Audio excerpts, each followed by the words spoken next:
नमस्कार, मैं रवीश कुमार। जिस सीएजी की रिपोर्ट को लेकर गोदी मीडिया और बीजेपी मुद्दा बना रहे हैं कि दिल्ली के मुख्यमंत्री ने अपने सरकारी निवास को शीश महल में बदल दिया है, वह रिपोर्ट आधिकारिक तौर पर दिल्ली विधानसभा में नहीं रखी गई है। हमारा सवाल है कि क्या सीएजी ने इसके पहले भी मुख्यमंत्रियों से लेकर प्रधानमंत्री के आवास का ऑडिट किया है, या यह पहली बार है कि सीएजी ने किसी मुख्यमंत्री के सरकारी आवास पर होने वाले खर्चे की ऑडिट की है। दिल्ली के मुख्यमंत्री के आवास की ही ऑडिट क्यों की गई और यह रिपोर्ट चुनाव के पहले ही लीक कर दी जाती है, तो इस पूरे मामले में संदेह होना वाजिब है। हम इस पर बात करना चाहते हैं। दिल्ली के चुनाव में यह बड़ा राजनीतिक मुद्दा बन गया है। बीजेपी ने तय किया है कि वह सरकारी आवास का मॉडल बनाकर विधानसभा क्षेत्रों में घुमाएगी कि अरविंद केजरीवाल किस तरह के शीश महल में रहते थे। तो आम आदमी पार्टी ने भी चुनौती दी है कि सीएम हाउस में कहां सोने का शौचालय है, बार है और आलीशान स्विमिंग पूल है, इसे वह खुद जाकर देखना चाहती है और जनता को दिखाना चाहती है। इसके साथ साथ प्रधानमंत्री मोदी का सरकारी आवास भी वह मुआयना करना चाहती है, जिसे लेकर संजय सिंह और सौरभ भारद्वाज ने 8 जनवरी को एक प्रेस कॉन्फ्रेंस की और दावा किया कि प्रधानमंत्री मोदी के पास 6700 जूते हैं, 5000 सूट हैं, 10 लाख की कलम है, 3000 करोड़ की कालीन है, 2700 करोड़ की लागत से पीएम का बंगला बना है। हमारा सवाल आम आदमी पार्टी से भी है कि प्रधानमंत्री के पास जूते कितने हैं, सूट कितने हैं, यह गिनती उसे कहां से प्राप्त हुई है। देश के प्रधानमंत्री जिन्होंने बड़े बड़े फैशन डिजाइनर्स को फेल कर दिया है, उनका राजमहल देखने भी चलेंगे।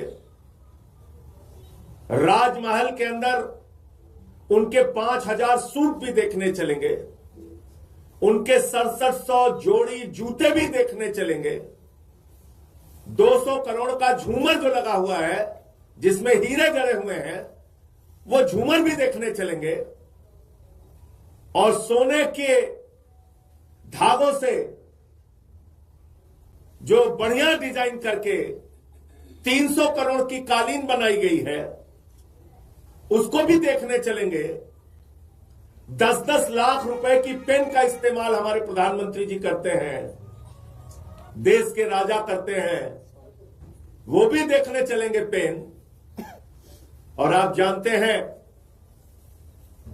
कि राजा राजमहल में रहने वाले नरेंद्र मोदी जी 8400 करोड़ के जहाज से चलते हैं, 2700 करोड़ के घर में रहते हैं, 12-12 करोड़ की 6 गाड़ियां उनके काफिले में चलती हैं, तो वो भी देखने चलेंगे आज। लेकिन इन बातों के प्रमाण क्या हैं जो संजय सिंह कह रहे हैं?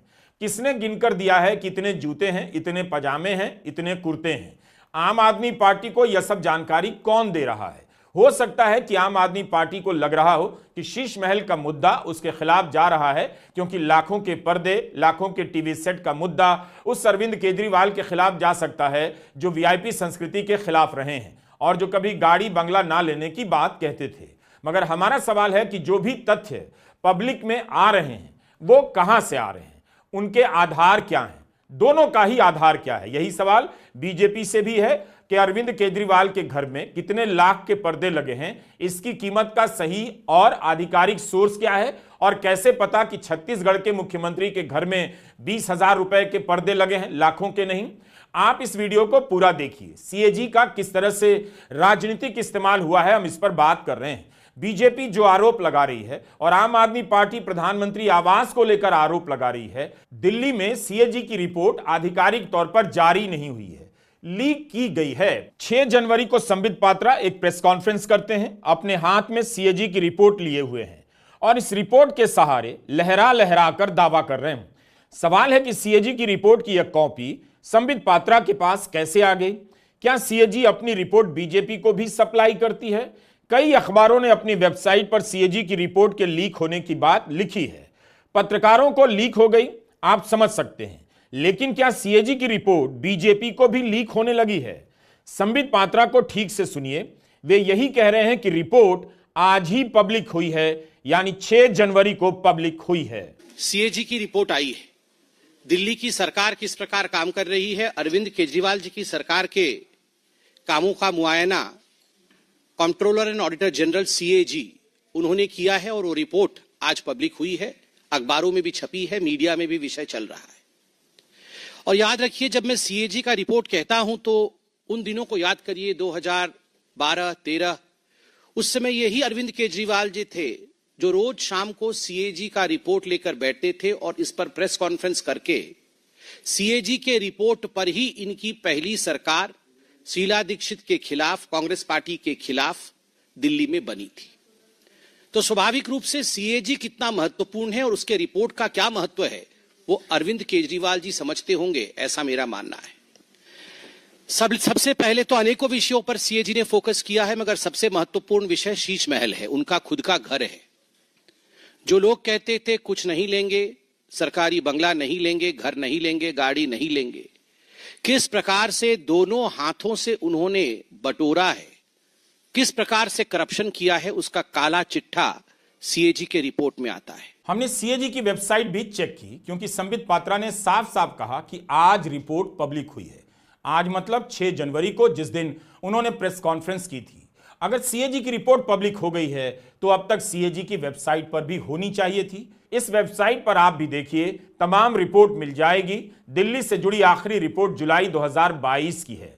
सबसे नई रिपोर्ट हिमाचल प्रदेश, उत्तर प्रदेश, मध्य प्रदेश, महाराष्ट्र से जुड़ी हुई है। आखिरी रिपोर्ट 21 दिसंबर को आई है। 5 जनवरी के दिन या 4 जनवरी के दिन सीएजी की कोई रिपोर्ट पब्लिक नहीं हुई है। कम से कम सीएजी की वेबसाइट से यह पता चलता है। दिल्ली से जुड़ी सीएजी की आखिरी रिपोर्ट जुलाई 2022 की है। दिल्ली का वित्त वर्ष 2020 तक का वित्तीय ऑडिट, राजस्व ऑडिट और सामाजिक आर्थिक सेक्टर का ऑडिट सीएजी की वेबसाइट पर उपलब्ध है। सवाल है कि अरविंद केजरीवाल बतौर मुख्यमंत्री जिस बंगले में रहा करते थे, सरकारी बंगले में, उसकी सीएजी रिपोर्ट कहां पब्लिक हुई है? संबित पात्रा के पास उसकी कॉपी कैसे पहुंच गई? संबित पात्रा ने अपनी प्रेस कॉन्फ्रेंस में अरविंद केजरीवाल को बिल्कुल सही याद दिलाने का प्रयास किया कि केजरीवाल भी 2012-13 में सीएजी की रिपोर्ट लेकर धरने पर बैठते थे। इस पर हम भी उन्हें कुछ याद दिलाना चाहते हैं। उस समय के सीएजी प्रमुख विनोद राय को लेकर, जिन्होंने 2G घोटाले में न जाने कितने जीरो लगा दिए, अखबारों की हेडलाइन बड़ी हो गई और पूरा देश सकते में आ गया। बाद में 2G घोटाला मोदी सरकार के 10 साल में भी साबित नहीं हुआ। संबित पात्रा कभी विनोद राय को लेकर प्रेस कॉन्फ्रेंस नहीं कर पाएंगे। विनोद राय की भूमिका आज तक भारत की राजनीति में संदिग्ध बनी हुई है। हम संबित पात्रा को दूसरी बात भी याद दिलाना चाहते हैं, जिसे लगता है वे जल्दी में भूल गए।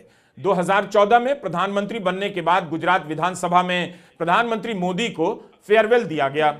आपको याद दिलाना चाहता हूं, तब उन्होंने क्या कहा था। ये उन्हीं के शब्द हैं। मैं निजी तौर पर मानता हूं कि सीएजी की रिपोर्ट का इस्तेमाल राजनीतिक लाभ के लिए नहीं होना चाहिए, बल्कि इसका इस्तेमाल समाधान पाने के लिए होना चाहिए।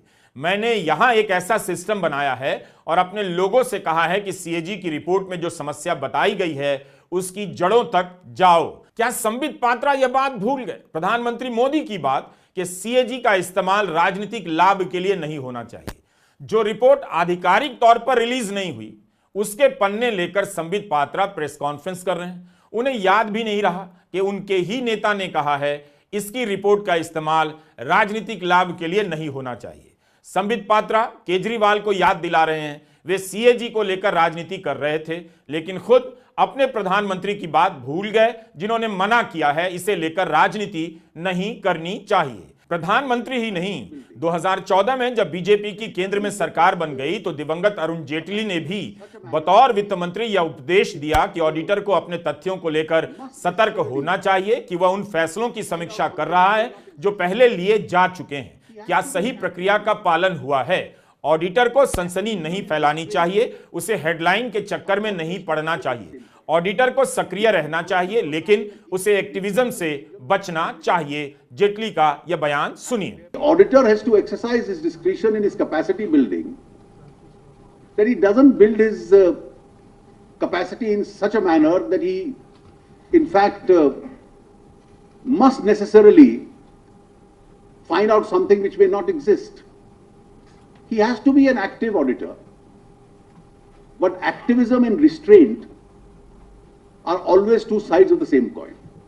He must be conscious of the fact that he is reviewing a decision which has already been taken. Have the fair procedures been followed? He doesn't have to sensationalize. He doesn't have to get into the headlines. He has to scrutinize thoroughly the decision-making process. तो दिल्ली में मुख्यमंत्री निवास को लेकर report कहां से leak हो गई? अरुण जेटली ने कहा है इसकी रिपोर्ट का इस्तेमाल हेडलाइन और सनसनी के लिए नहीं होना चाहिए। ऑडिटर को भी अपनी रिपोर्ट लिखते समय इस बात को लेकर सतर्क रहना चाहिए।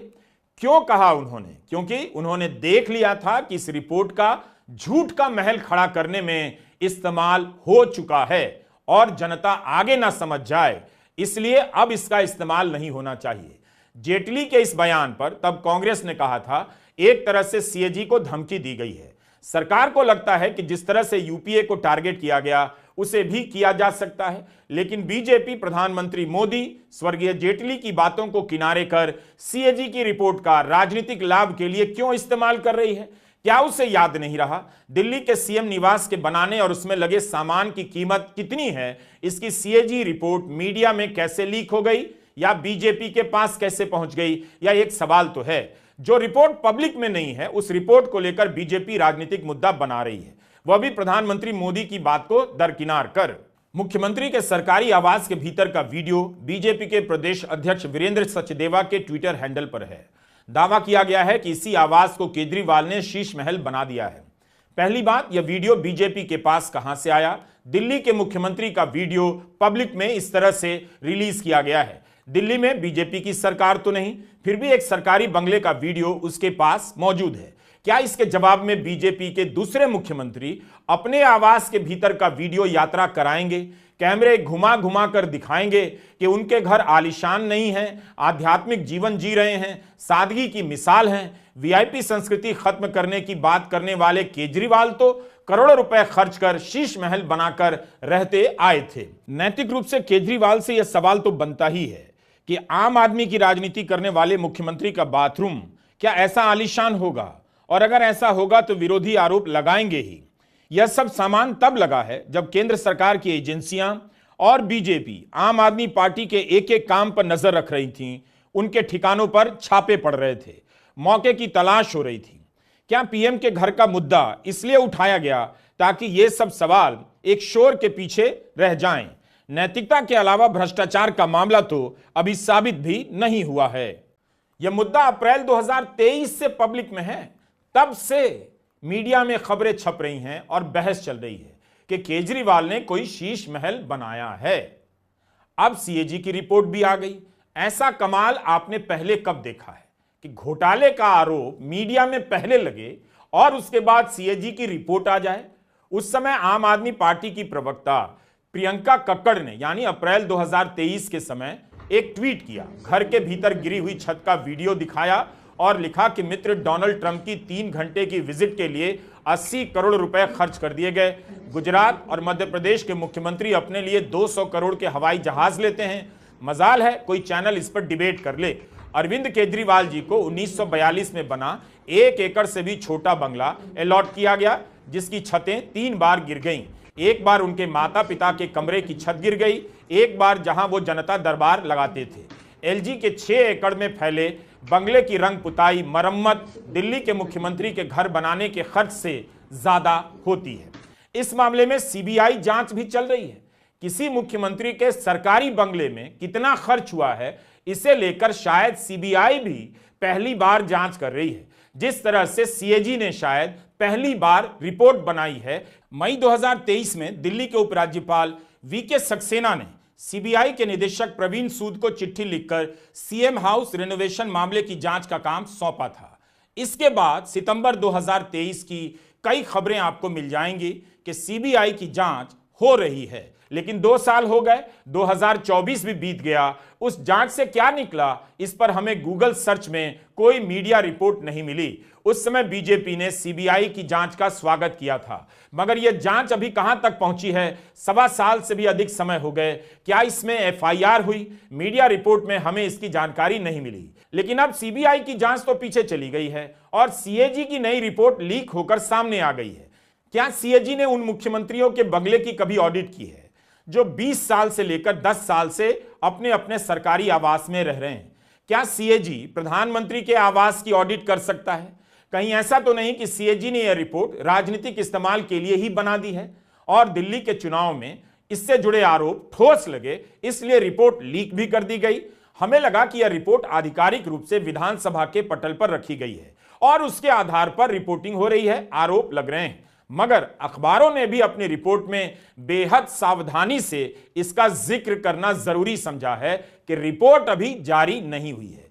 6 जनवरी को इंडिया टुडे और उससे एक दिन पहले 5 जनवरी को इंडियन एक्सप्रेस में सीएजी की रिपोर्ट को लेकर खबर छपती है।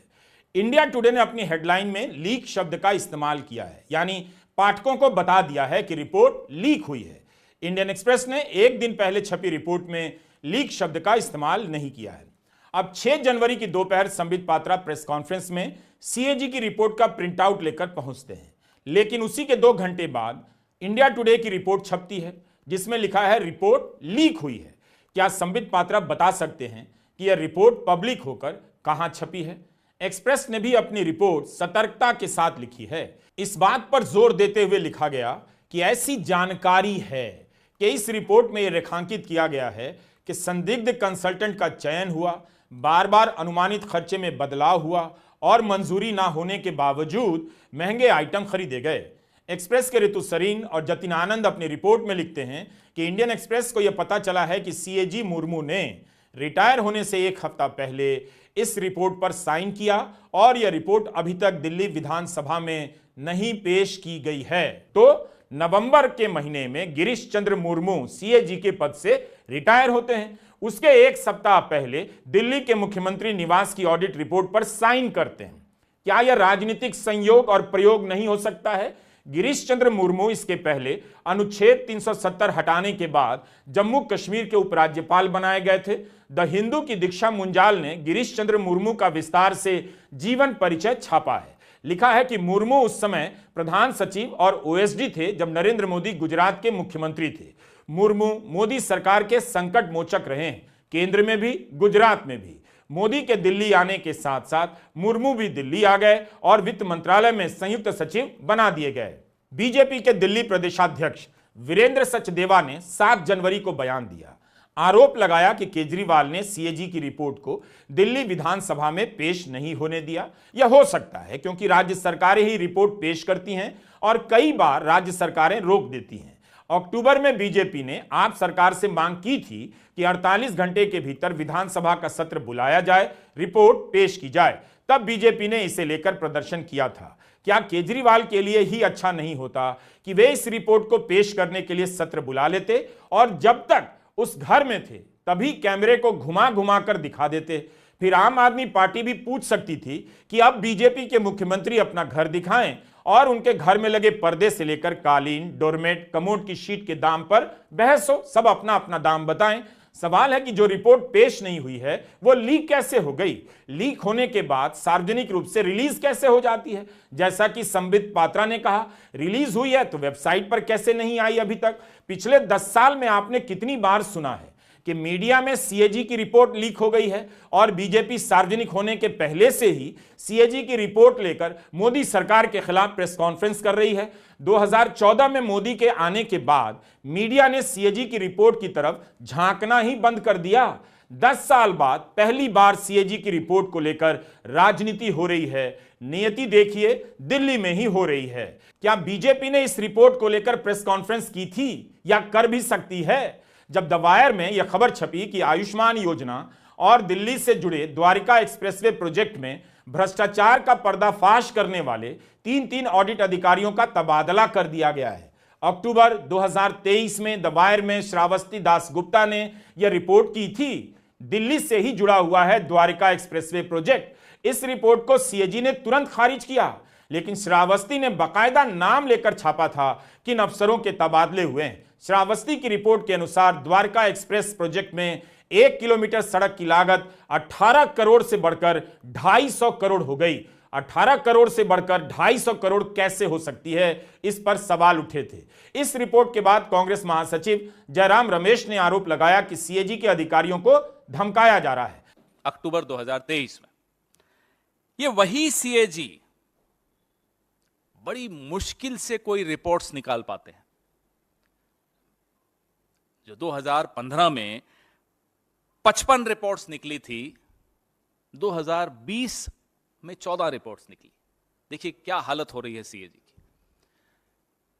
2023 में कुछ ऐसी चौंका देने वाली रिपोर्ट्स सामने आई। भारतमाला प्रोजेक्ट, आयुष्मान योजना का जो प्रोजेक्ट था, उनके घपले सामने आए और हमने सोचा कि मीडिया भी 10 साल जो हुआ वो हुआ, आखिरी के 6 महीने, जैसे होता है ना कि 12वीं के एग्जाम में आखिरी महीने पढ़ते हैं रात रात भर बैठकर, तो हमने सोचा आखिरी के 6 महीने 24 घंटे मीडिया चलाएगा सीएजी ने जो कहा उस पर। खैर वो नहीं हुआ, शायद हमारी मूर्खता थी ये उम्मीद करना। अब आइए आप भारतमाला प्रोजेक्ट में। भारतमाला प्रोजेक्ट में 1 रुपए का जो सड़क का काम होता है वो 14 रुपए में हुआ। आप आंकड़ा देखिए, 1 रुपए का काम 14 रुपए में हो रहा है और 1 किलोमीटर की सड़क को 4 अलग अलग तरीके से नाप के 4 किलोमीटर बताया जा रहा है। अब क्या किया सीएजी के साथ मैं वो आपको बताता हूं। 3 अधिकारी कुछ दिनों के भीतर, ये रिपोर्ट के सामने आते ही कुछ दिनों के भीतर तीनों अधिकारियों को ट्रांसफर कर दिया गया। अतुराव सिन्हा, अब ये अतुराव सिन्हा जी भारतमाला परियोजना चरण 1, उसमें उन्होंने सीएजी रिपोर्ट के ये प्रभारी थे, जिसमें मैंने आपको बताया 1 रुपए की चीज 14 रुपए में कर दी। अब सिन्हा साहब को तुरंत हटाकर तिरुवनंतपुरम भेज दिया दिल्ली से, जाइए आराम कीजिए, बहुत काम कर लिया आपने। नंबर 2, दत्त प्रसाद सूर्यकांत शिरसाट, यह आयुष्मान भारत जो जन आरोग्य योजना प्रधानमंत्री जी ने जिसके बारे में बड़ा ढिंढोरा पीटा, उसके ये प्रभारी थे, ऑडिट के प्रभारी थे। इन्होंने भ्रष्टाचार को उजागर कर दिया, प्रधानमंत्री की प्रिय योजना के भ्रष्टाचार। इनको भेज दिया लीगल सेल में, जाइए आप वहां देखिए, बहुत हो गया। अब यहां एक बात नोट कीजिए, द वायर में खबर छपी, कांग्रेस ने प्रेस कॉन्फ्रेंस की तो सीएजी ने प्रेस रिलीज जारी कर खंडन भी कर दिया। लेकिन दिल्ली के मुख्यमंत्री के सरकारी आवास पर सीएजी की रिपोर्ट लीक हो गई, उसे लेकर भी प्रेस रिलीज जारी करनी चाहिए थी या नहीं? जबकि संबित पात्रा ने कहा रिपोर्ट आज ही जारी हुई है, जो कि बयान हमने उनका सुनाया आपको। तब भी सीएजी ने प्रेस रिलीज जारी क्यों नहीं की कि संबित पात्रा गलत बोल रहे हैं, रिपोर्ट जारी नहीं हुई है। सीएजी का हाल अपना ही बहुत अच्छा नहीं है, ध्यान से सुनिए। द हिंदू में दिसंबर 2023 की जैस्मिन नेहलानी की रिपोर्ट है। इसमें बताया गया है कि 2023 में केंद्र सरकार पर किए जाने वाली ऑडिट रिपोर्ट 13 वर्षों के न्यूनतम स्तर पर हैं। 2014 से 18 के बीच हर साल औसतन 40 रिपोर्ट टेबल की गई, मगर 2019 से 23 के बीच यह संख्या गिरकर 22 हो गई। साल 2023 में केंद्र सरकार पर सिर्फ 18 ऑडिट रिपोर्ट टेबल की गई। सीएजी को जो करना चाहिए उसकी रिपोर्ट आपने देख ली, 13 साल में उसकी ऑडिट रिपोर्ट की संख्या घट गई। लेकिन दिल्ली चुनाव के पहले मुख्यमंत्री के बंगले को लेकर ऑडिट रिपोर्ट आ जाती है, लीक हो जाती है, यह भी कमाल है। अब इस सीएजी की रिपोर्ट पर क्या भरोसा किया जा सकता है? क्या यह रिपोर्ट राजनीति के लिए लाई गई है? यह सवाल पूछा जा सकता है। क्या यह पहली बार है जब किसी मुख्यमंत्री के बंगले की ऑडिट सीएजी ने की है? मिनी बार, घर में एक मिनी बार था, मुझे तो समझ में नहीं आ रहा है मिनी बार कैसे हो सकता है। मिनी बार 4,80,000 रुपए से अधिक खर्चा हुआ है मिनी बार पे। अब स्वाभाविक है, एक्साइज घोटाला किया तो मिनी बार तो होगा ही। ये व्यक्तिगत विषय है, घर में कौन बार रखता है नहीं रखता है, इस पे मुझे कमेंट नहीं करना है, मगर मिनी बार सरकारी खर्चे पर यह चिंता का विषय है।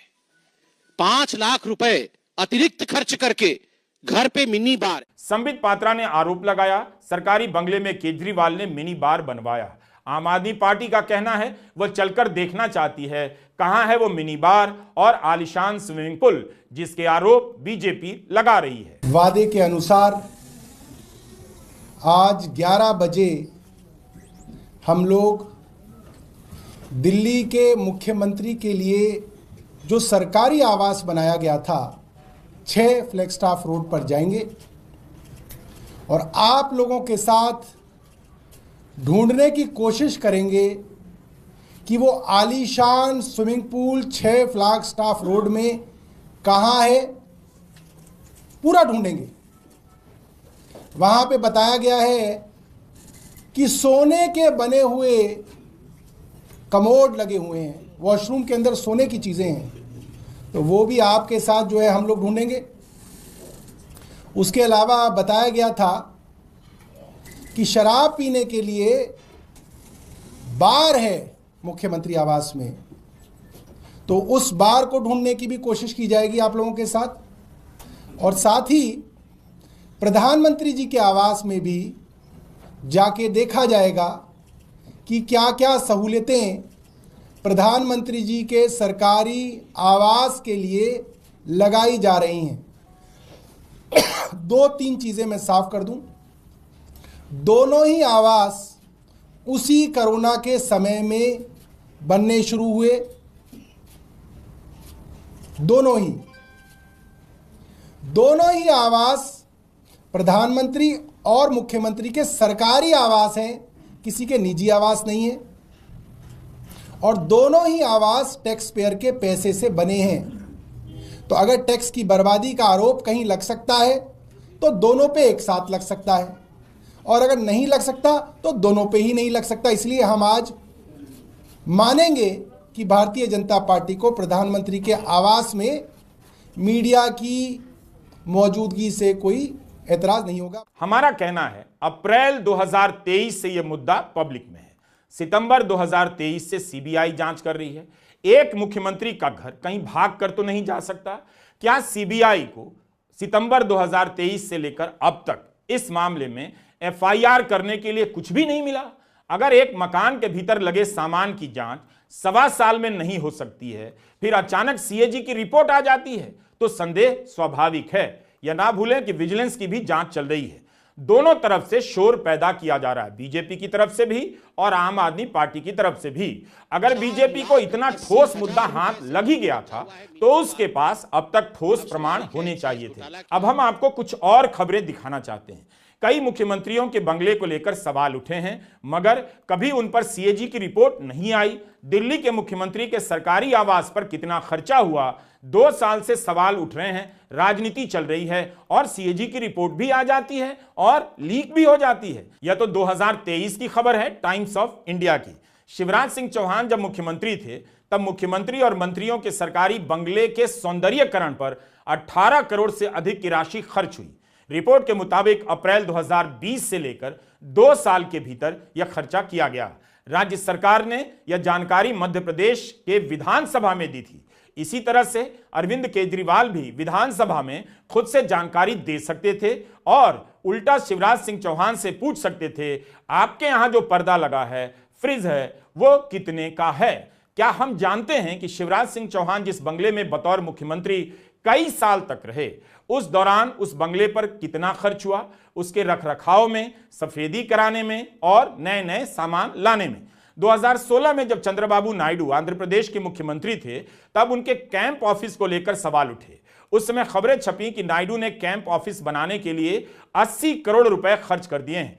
हैदराबाद शहर में उन्होंने 5 कैंप ऑफिस बनवाए।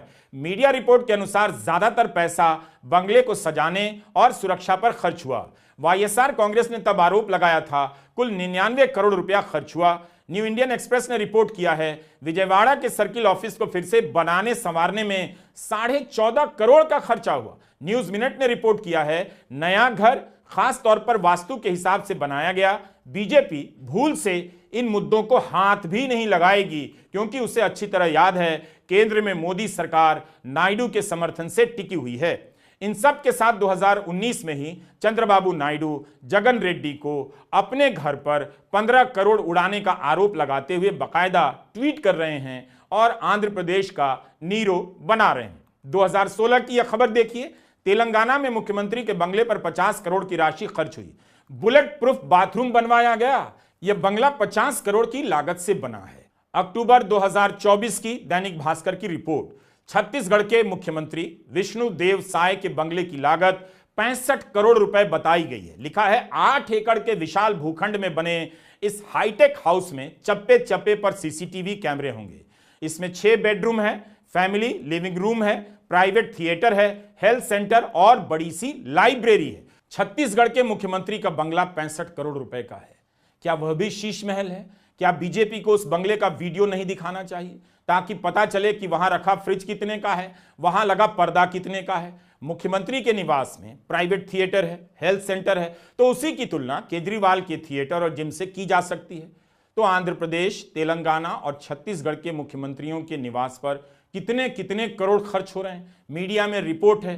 क्या सीएजी ने पहले से छपी आ रही इन खबरों पर कोई ऑडिट की, पता लगाया कि आंध्र प्रदेश के मुख्यमंत्री के आवास पर खर्च करने में, छत्तीसगढ़ के मुख्यमंत्री के आवास में खर्च करने में कोई गड़बड़ी तो नहीं हुई है? यह हमारा सवाल है कि सीएजी ने दूसरे मुख्यमंत्रियों के बंगले का ऑडिट नहीं किया, केवल दिल्ली का क्यों किया? मुख्यमंत्री के बंगले की राजनीति बीजेपी का पुराना हथियार है। जब अखिलेश यादव ने मुख्यमंत्री आवास छोड़ा तब नलों की टोटी खोलकर ले जाने की अफवाह फैला दी गई। आज तक अखिलेश यादव उन अफवाहों को लेकर सफाई देते हैं।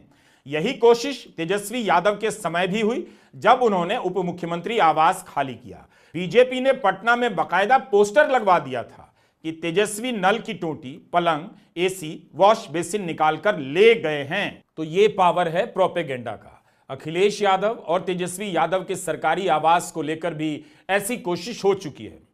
अगर बीजेपी के पास दिल्ली के मुख्यमंत्री आवास को लेकर कुछ ठोस हाथ लग चुका है तो उसे बताना चाहिए कि मई 2023 से यह मामला सीबीआई के पास है। तभी दिल्ली के उपराज्यपाल ने इसकी जांच के लिए सीबीआई को पत्र लिखा था। तो अब तक इस मामले में क्या क्या सबूत हासिल किए गए हैं? 2 साल में भी इस मामले को अंतिम रूप से अंजाम पर नहीं पहुंचाया जा सका है। केजरीवाल के घर में जो फ्रिज रखा है उसकी कीमत की बात हो रही है और होनी भी चाहिए, लेकिन क्या हम जानते हैं कि बाकी मुख्यमंत्रियों और केंद्र सरकार के मंत्रियों के घर में कितने रकम की फ्रिज की सप्लाई की जाती है? पता तो चलना चाहिए कि प्रधानमंत्री आवास में रखा फ्रिज कितने का है, वहां कितने का पर्दा लगता है और सीएम आवास में कितने का पर्दा लगना चाहिए। क्या हम जानते हैं कि प्रधानमंत्री के घर में जो लकड़ी है वो बर्मा टीक है या सागवान की लकड़ी है? कितने की लकड़ी लगी है? नमस्कार, मैं रवीश कुमार।